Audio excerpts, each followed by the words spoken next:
Sebelum petugas dibenarkan masuk ke tempat kerja, langkah pertama yang perlu diambil adalah memastikan suhu badan semua petugas disemak dan suhu yang dibenarkan adalah tidak melebihi 37 darjah Celsius. Kemudian, cuci tangan menggunakan hand sanitizer dan pakai glove serta mask yang disediakan. Sentiasa amalkan penjarakan sosial sesama petugas yang lain.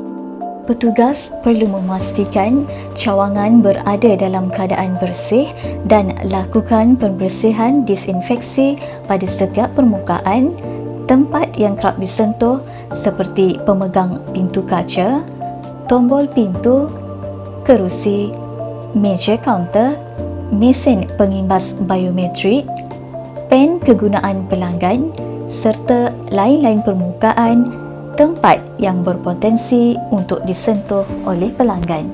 Petugas perlu memastikan pelanggan sentiasa mengamalkan penjarakan sosial sekurang-kurangnya 1 meter semasa berada di luar atau di dalam cawangan. Petugas cawangan hendaklah memastikan pelanggan yang hadir memakai topeng muka, mengambil suhu badan setiap pelanggan dan hanya pelanggan yang mempunyai suhu badan tidak melebihi 37 darjah Celsius sahaja dibenarkan untuk membuat urusan di kaunter. Sebelum dibenarkan masuk ke dalam cawangan, setiap pelanggan perlu mencuci tangan menggunakan hand sanitizer yang disediakan serta masuk ke dalam cawangan mengikut arahan had bilangan pelanggan yang telah ditetapkan. Semasa berada di ruang menunggu, pelanggan diminta untuk duduk mengikut label, stiker yang telah ditetapkan serta mengikut susunan giliran yang terdahulu.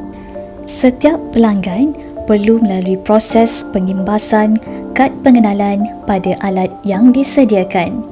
Bagi proses gadaian, barang kemas akan ditimbang terlebih dahulu dan dicuci menggunakan alat cucian emas bagi membasmi kuman yang mungkin ada pada barang kemas yang dibawa. Seterusnya, barang kemas akan melalui proses pengujian ketulinan seperti biasa untuk mendapatkan grade mutu serta nilai barang kemas sebelum jumlah pembiayaan diperoleh untuk gadaian.